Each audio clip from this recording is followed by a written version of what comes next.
Y aquí estamos de nuevo.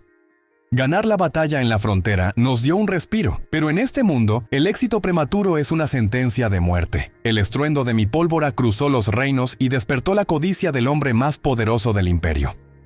El emperador me ha citado en la capital para rendir cuentas. Muchos en la corte esperan ver caer mi cabeza, pero no saben que un ingeniero del siglo XXI nunca entra a una jaula de leones sin dejar un plan en marcha. Estaba caminando a paso firme revisando unos últimos pergaminos. A mi lado están Bo, cargando herramientas, y el teniente Duan sosteniendo su espada con semblante serio. Duan, las patrullas en los límites del sector deben mantenerse en el mismo horario. No bajen la guardia solo porque el ejército del norte se retiró.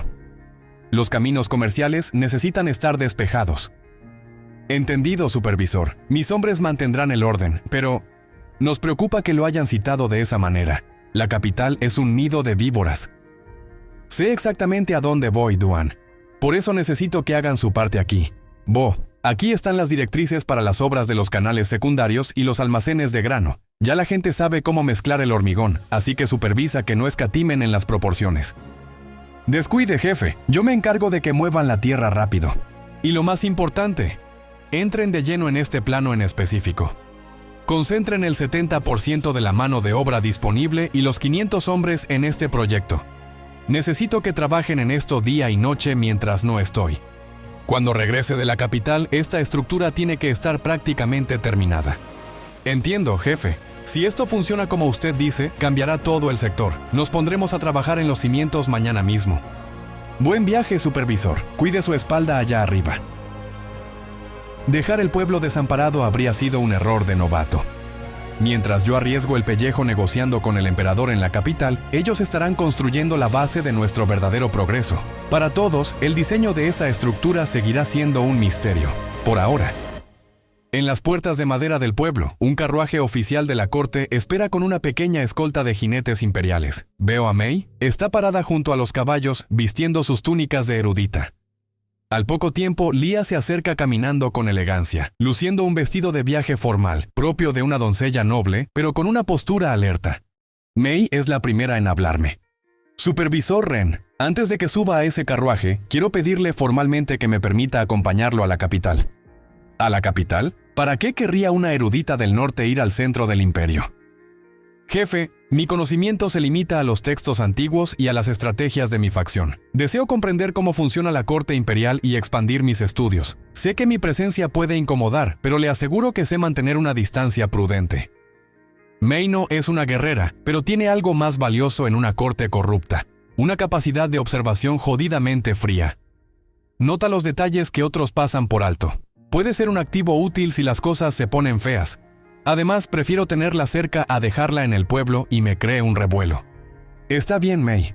Puedes venir en la comitiva, pero bajo una condición estricta. No quiero que armes líos ni te involucres con las facciones de la corte. Solo observa, mantén los ojos abiertos. Tu mirada nos puede ser de mucha ayuda allá si sabemos leer las señales a tiempo. Mei, haciéndome una ligera reverencia con una sonrisa sutil, me comenta: seré solo una sombra que observa, supervisor. Inmediatamente Lia se coloca a mi lado, mirando a Mei con una cortesía formal pero distante. El carruaje está listo, Ren. Como doncella de este territorio, es mi deber acompañarte y asegurar que los intereses de nuestro sector sean respetados ante el trono. No dejaré que enfrentes la capital solo. Gracias, Lia. Tu presencia es lo único que me da tranquilidad en este viaje. Subamos de una vez, el camino es largo.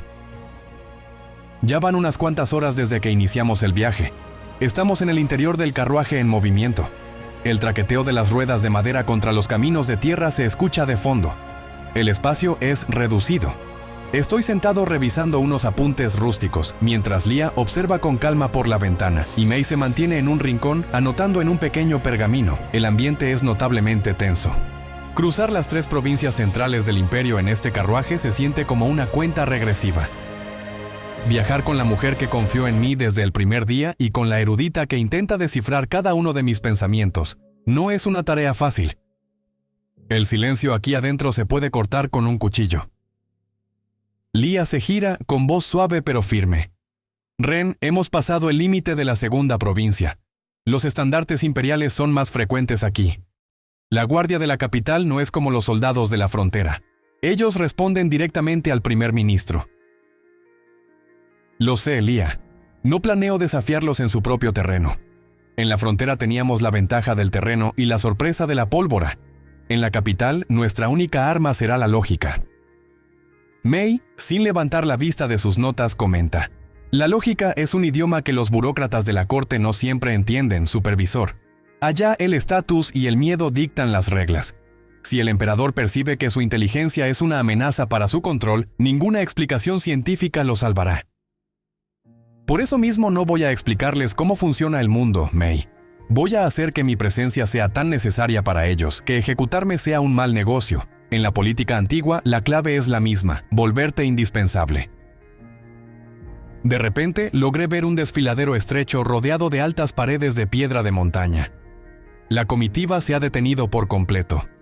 Un enorme desprendimiento de rocas macizas bloquea el paso, impidiendo que el carruaje y los caballos avancen. El capitán de la escolta real viene caminando de regreso hacia el carruaje. Se le ve algo frustrado. Supervisor, tenemos un problema grave. Hubo un colapso en la parte alta del desfiladero. La vía principal está totalmente obstruida por rocas de gran tamaño. ¿Cuánto tiempo tomará despejarlo con los hombres que tenemos? Con las herramientas rústicas de la escolta y la fuerza de los caballos, al menos una semana entera, señor. Tendríamos que picar las piedras más grandes una por una. Si tardamos una semana, romperemos el plazo del edicto imperial. Llegar tarde a la citación del emperador se considera un acto de rebeldía. Tranquila, Lia, no vamos a perder una semana aquí. Déjenme revisar la estructura. Pude observar con detenimiento el bloqueo. Limpiar esto a fuerza bruta es una estupidez medieval. La física básica te dice que no necesitas mover toda la masa si logras romper el punto de tensión que sostiene el bloqueo. Solo necesito la fuerza expansiva en el lugar correcto. Bo empacó algunos suministros de emergencia en la parte trasera del carruaje. Capitán, haga que sus hombres retrocedan con los caballos unos 50 metros y cúbranse detrás de los giros del camino.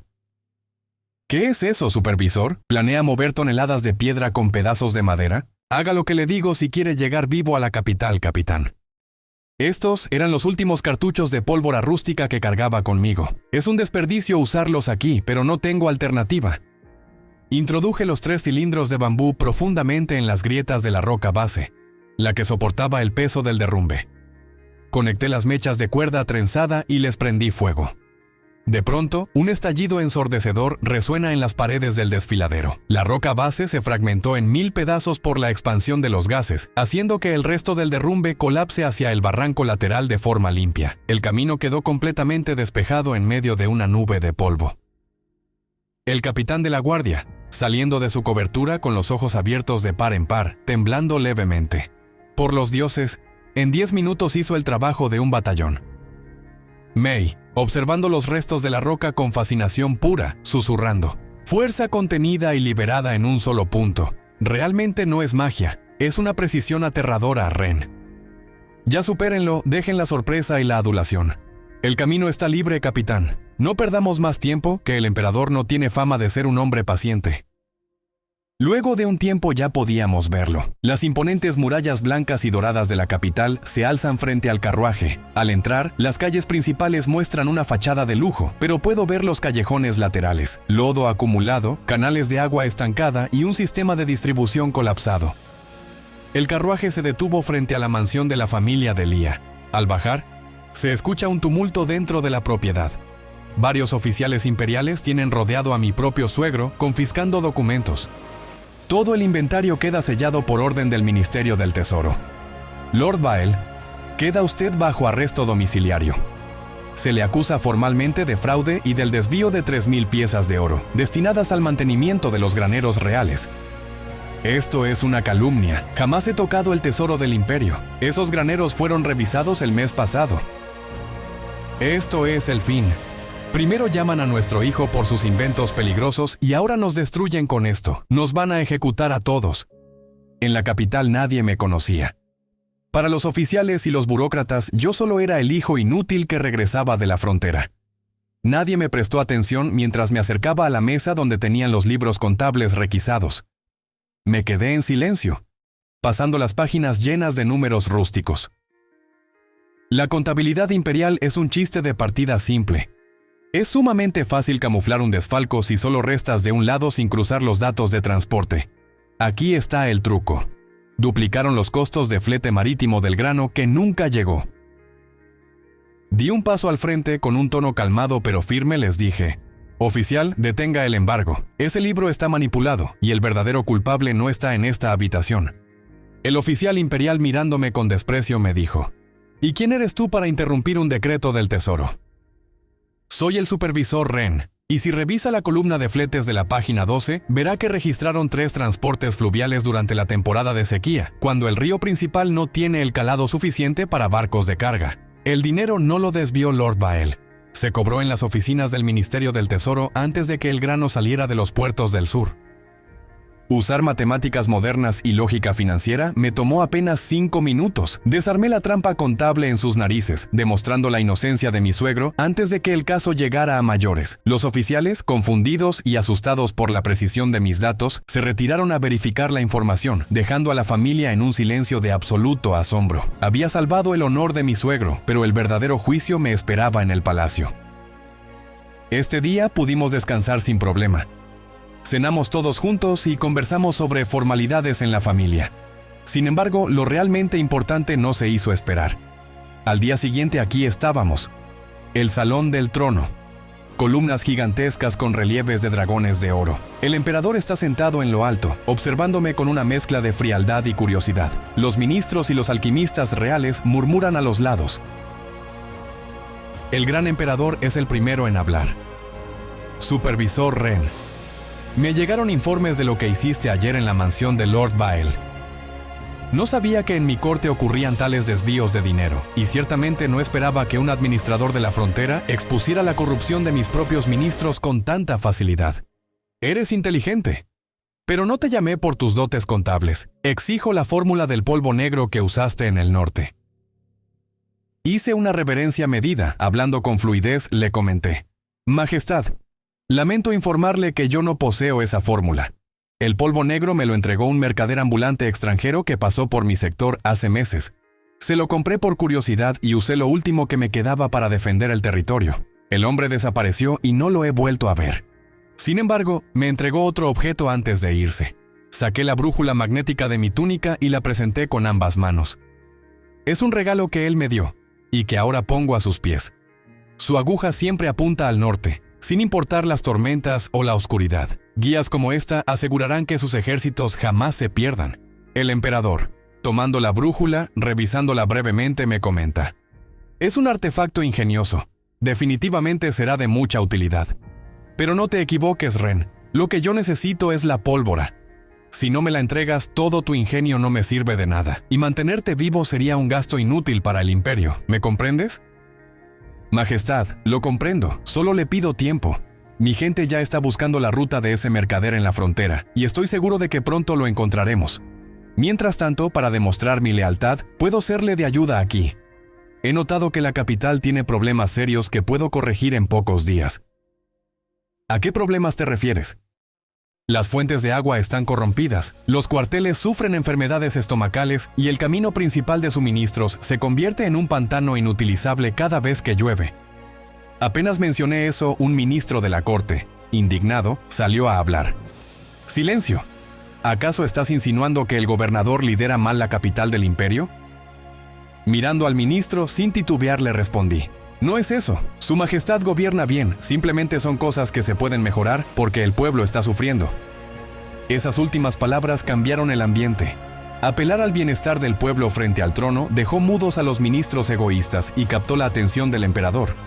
El rey quería ver qué tan real era mi capacidad y si de verdad podía confiar en mí, o si solo era un charlatán.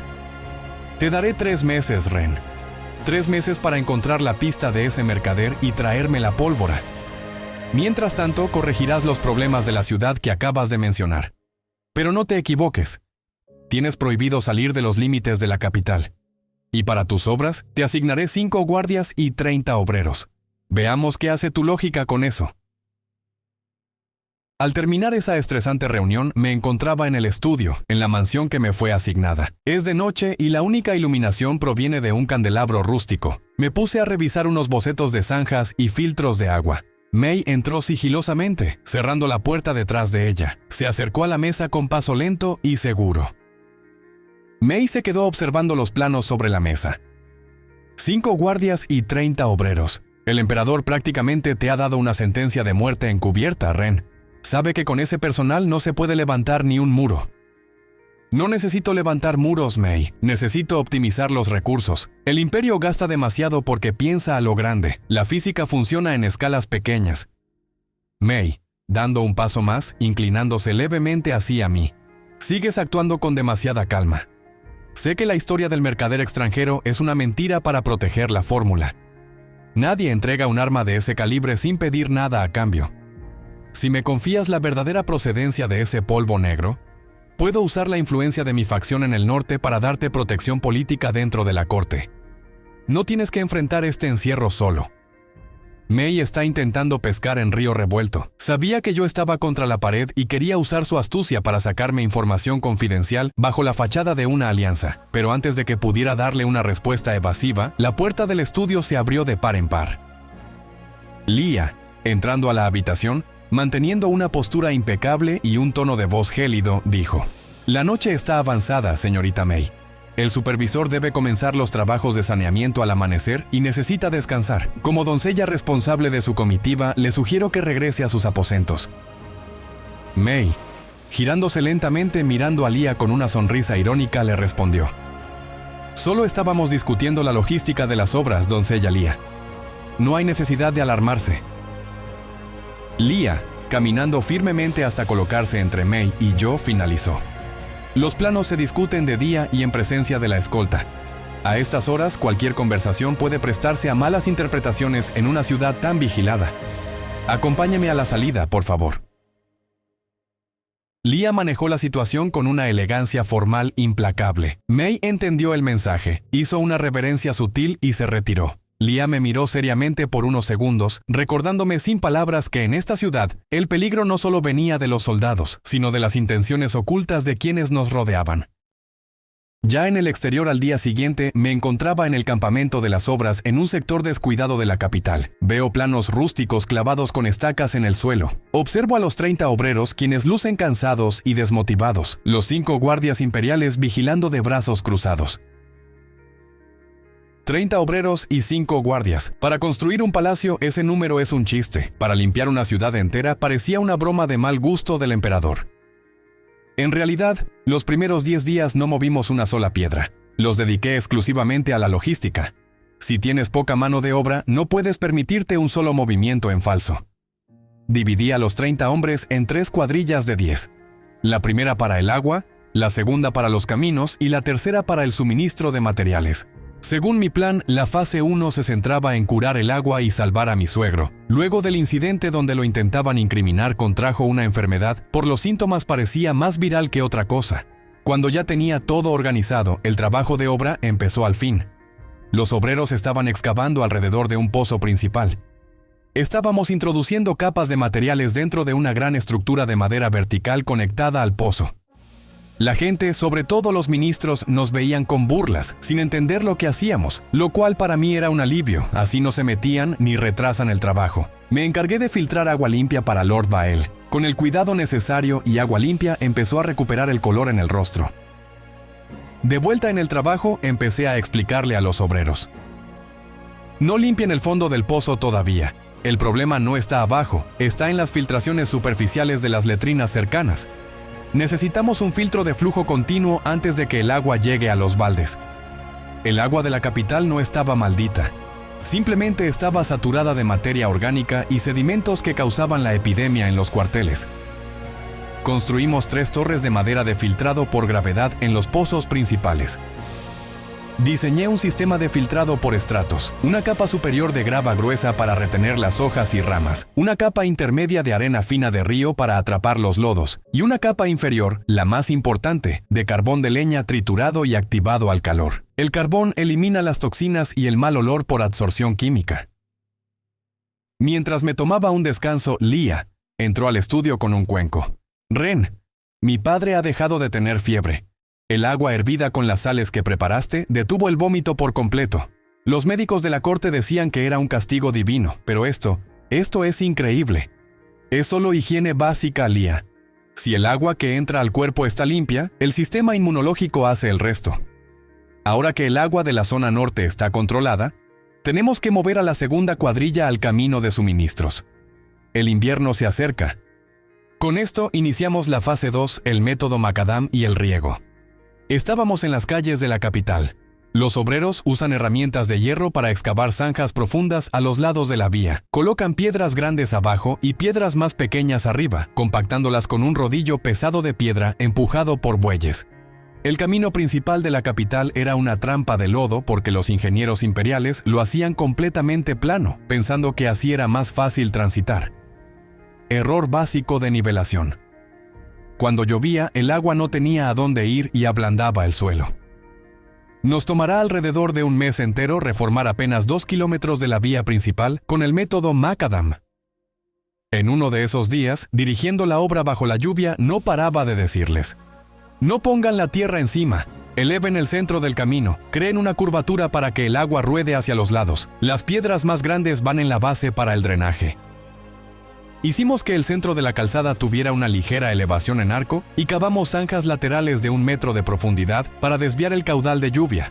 Luego colocamos 3 capas de piedra compactada, una base de rocas grandes asentadas a mano, una capa intermedia de grava rota y una capa superior de polvo de piedra compactado. Con el paso de las carretas, las piedras se entrelazaban entre sí, creando una superficie impermeable y sólida que no generaba lodo.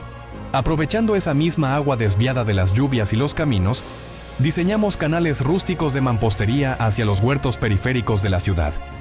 El suelo de esa zona estaba seco y endurecido debido al mal uso del terreno. Pero al canalizar el flujo de agua de manera controlada y enseñarles a los agricultores locales el arado en terrazas, logramos revivir la tierra y asegurar el riego constante de los cultivos que abastecían a la plebe. Luego de tener esto listo, por fin podía estar tranquilo. Había revolucionado en unos días toda la capital. Un par de días después, la tensión se podía notar en el ambiente. Los nobles no estaban contentos con el cambio, a pesar de la mejoría para el pueblo. Para ellos, yo solo estaba demostrando su ineficiente manejo de problemas y les traería problemas con el emperador.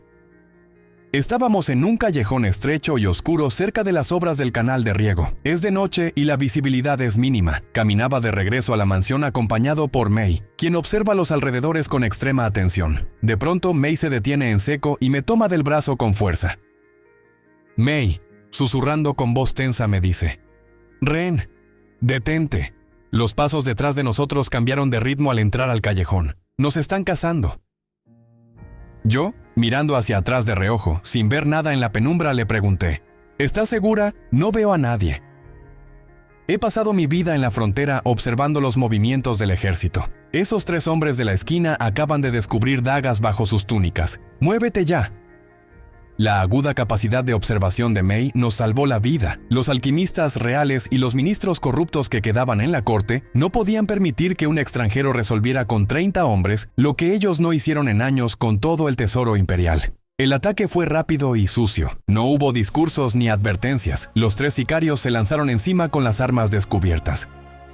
No soy un guerrero, así que no intenté pelear. Agarré a May del brazo y corrimos con todas nuestras fuerzas por el callejón. Al llegar a la esquina de la obra del canal, tropecé con los suministros. Vi 3 barriles pesados de construcción llenos de la grava que usábamos para los caminos. Usando el impulso de la carrera, empujé el primer barril, haciéndolo rodar por la pendiente del callejón.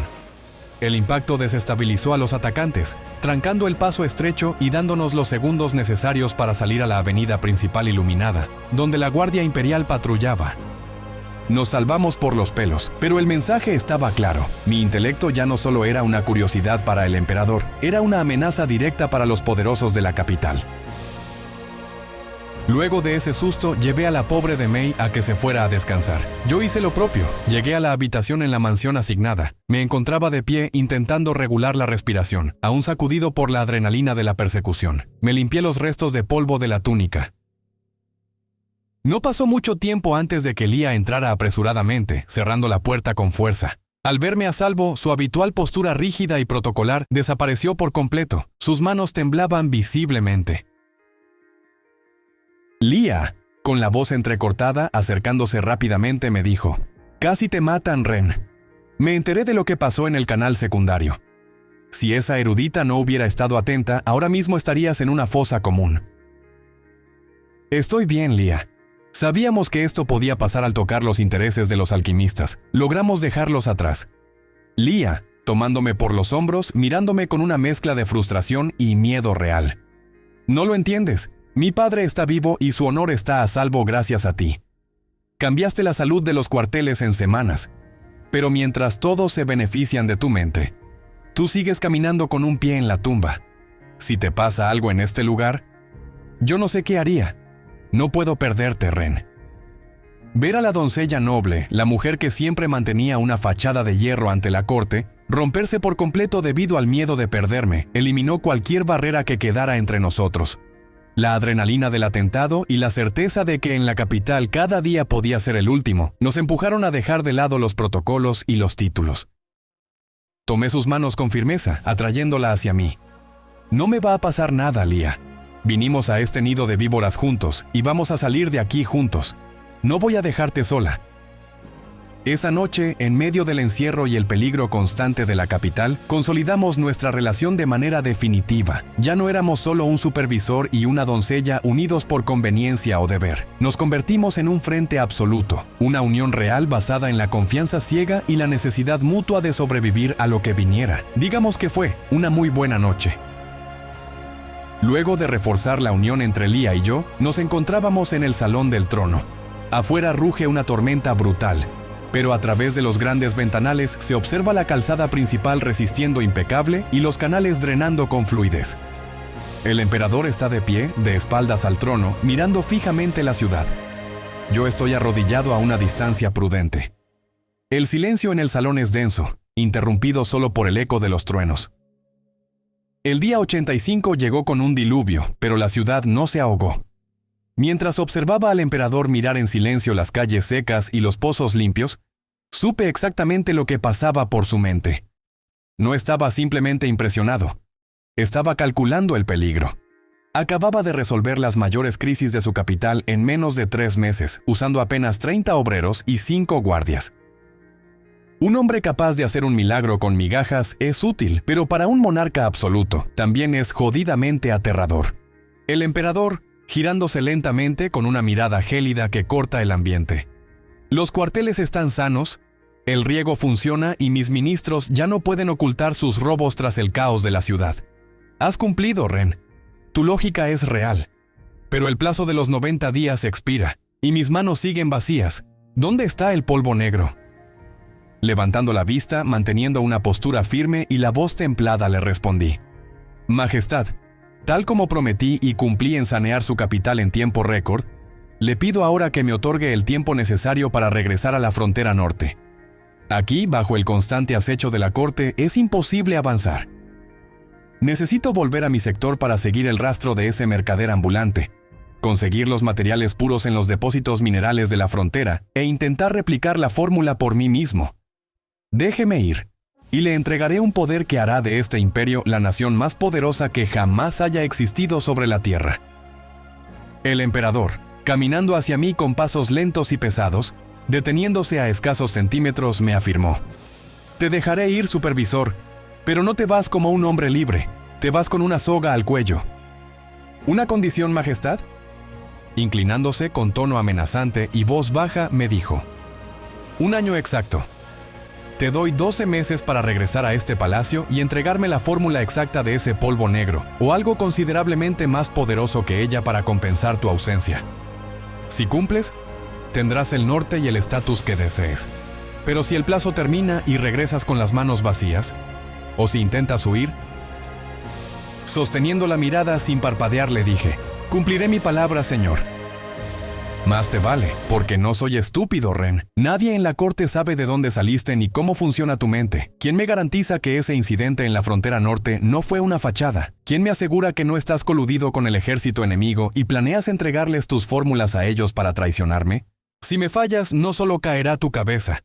Ejecutaré a tus padres, a tus suegros y borraré el nombre de tu familia de los registros del imperio. Tu vida y la de los tuyos quedan ligadas a esa fórmula. Tienes 365 días. La tensión en el salón se podía cortar con un cuchillo. El emperador no estaba negociando, estaba sellando un pacto de sangre. Acepté el trato mirando fijamente los ojos del tirano, sabiendo que la cuenta regresiva ya había comenzado. Tenía un año para construir un poder tan grande que ni el mismo emperador pudiera amenazarme. Al salir del palacio, decidí preparar todo para partir cuanto antes, aunque un año parece mucho. Cuando tienes el tiempo contado te das cuenta de que no es nada. Fui directo al comedor de la mansión de mis suegros. Acordamos reunirnos todos allí para una última comida antes de irme. El ambiente es sombrío. Lía y yo explicamos la situación a mis padres y suegros. El emperador me ha permitido volver, pero la capital ya no es segura para ustedes. Si los alquimistas o los ministros corruptos buscan venganza, los usarán como rehenes para presionarme. Tienen que venir conmigo a la frontera. Lord Vael, con semblante serio y postura aristocrática, me miró y me dijo: «Ren, nos salvaste del fraude y la enfermedad, y entiendo el peligro. Pero no somos mendigos que puedan dejarlo todo atrás. Nuestras propiedades, tierras y el estatus político que protege a nuestra dinastía dependen de esta corte. No podemos huir a un pueblo fronterizo». Mi padre también refutó: «Tu madre y yo opinamos igual, hijo. Estamos orgullosos de tu intelecto, pero nuestro lugar está aquí, manteniendo la posición familiar en la capital». Preocupado les mencioné: «No les pido que lo abandonen todo permanentemente. Hagamos un trato razonable, acompáñenos de visita solo por un mes, conozcan el sector, vean la seguridad y el progreso que hemos levantado con el hormigón y descansen de la hostilidad de esta corte. Si después de esos 30 días deciden que prefieren la capital, no insistiré más». Mi suegro, intercambiando miradas con la familia, asintiendo con gravedad: «Es una propuesta justa, Ren. Aceptamos la visita, pero no será inmediato. Debemos resolver temas legales con las propiedades, asegurar los negocios y dejar todo en orden en la capital antes de emprender un viaje tan largo. Los alcanzaremos en la frontera en cuanto todo esté listo». Al finalizar esa conversación y compartir un momento en familia, preparamos todo para nuestro regreso. Ya nos encontrábamos en las monumentales puertas de salida de la capital. El carruaje rústico está listo para partir, escoltado únicamente por los 5 guardias imperiales a caballo que me quedan. Nos despedimos y por fin partimos. Al cruzar el umbral de la muralla, el camino estaba completamente bloqueado por una multitud. Muchas personas de los barrios más pobres de la ciudad, cargando bultos, sacos y carretas de mano con sus pocas pertenencias, esperan en silencio. Al ver aparecer mi carruaje, un anciano de manos agrietadas por el trabajo da un paso al frente de manera pacífica pero firme. «Supervisor Ren, supimos por los obreros que regresa a las tierras de la frontera. Aquí la sequía y el hambre nos están consumiendo, y a los nobles de la corte jamás les ha importado nuestra existencia. Usted curó nuestras aguas, nos dio canales de riego para salvar los huertos y nos trató con la dignidad que nadie nos ha dado en esta ciudad. No nos queda nada aquí. Queremos irnos con usted a su sector, trabajar sus tierras y ponernos a su servicio». Lía, asomándose por la ventana del carruaje, conmovida por la inmensidad de la masa humana, me dijo: «Ren, mira hacia atrás. Son muchas familias completas. Han dejado los suburbios solo para esperarte en la salida». Observando la multitud a través de la ventana, con una sonrisa fría y determinada, le respondí: «Diles que se unan a la caravana, Lía. Compartiremos las provisiones que tengamos durante el trayecto. En nuestro territorio hay espacio, agua limpia y trabajo de sobra para todos ellos». El emperador me limitó los recursos y me dio solo 30 hombres por pura desconfianza, queriendo ver si fracasaba en el barro de su capital para tener una excusa para colgarme. Lo que ese viejo monarca no entiende es que la verdadera ingeniería no solo mueve piedras o canaliza ríos, la verdadera ingeniería mueve voluntades. Esta gente no me está siguiendo por la fuerza de un decreto real o bajo la amenaza de un ejército. Me siguen por fe, porque les demostré con hechos que la lógica puede cambiar sus vidas. El carruaje reanudó la marcha a paso lento, abriéndose paso entre la multitud que se alinea a los lados para marchar junto a nosotros. Pude notar que May sonreía mientras se me quedaba observando. La luz crepuscular iluminaba de perfil mi rostro, cuyos ojos reflejan una ambición implacable. Nos espera un viaje largo de regreso a la frontera, pero ya no soy el administrador indefenso que llegó hace 3 meses a rendir cuentas. El imperio me ha entregado, sin saberlo, su recurso más valioso, su gente. Su fuerza de trabajo ahora me pertenece. Para cuando se den cuenta de ello, ya será tarde. Con todo este tiempo, mi invento en el pueblo que se estaba fabricando debe estar por terminar. Con él, podría incluso ser el emperador yo mismo si quisiera. Ya es hora de que todos conozcan el verdadero poder. ¿Qué nos espera en la próxima parte de la historia? ¿Una guerra a gran escala? ¿Un próximo enemigo? No se pierdan la nueva temporada, muy pronto. Bueno, mi gente, si llegaron hasta este punto del video, de verdad quiero robarles un minuto para hablarles claro y agradecerles de corazón. Sé que últimamente he estado un poquito perdido y retrasado con las fechas de publicación por puros temas de trabajo, pero quiero que sepan que yo no me olvido de ustedes, ni de seguir cargándoles contenido brutal. Hoy quiero celebrar con ustedes algo que me tiene loquísimo. Oficialmente llegamos a los 500 suscriptores y cruzamos las 2000 horas de visualización. Eso significa que, de pana, ya estamos justo en la mitad de la meta en camino hacia la monetización del canal. Les soy sincero, ver que esto está pasando me parece un sueño. Pero viendo cómo va la cosa, el ritmo que llevamos y el apoyo tan tremendo que me están dando todos ustedes, de verdad que ahora veo el futuro muy claro. Nada de esto sería posible sin cada uno de ustedes que le da al botón de like, que deja su comentario y que se queda pegado disfrutando de las historias. Se viene contenido grandioso para la próxima temporada, así que si todavía no te has suscrito, bájate de esa mula de una vez y únete al canal para que no te pierdas nada. Muchísimas gracias por el aguante, un abrazo enorme y nos vemos en el próximo video. Se les quiere.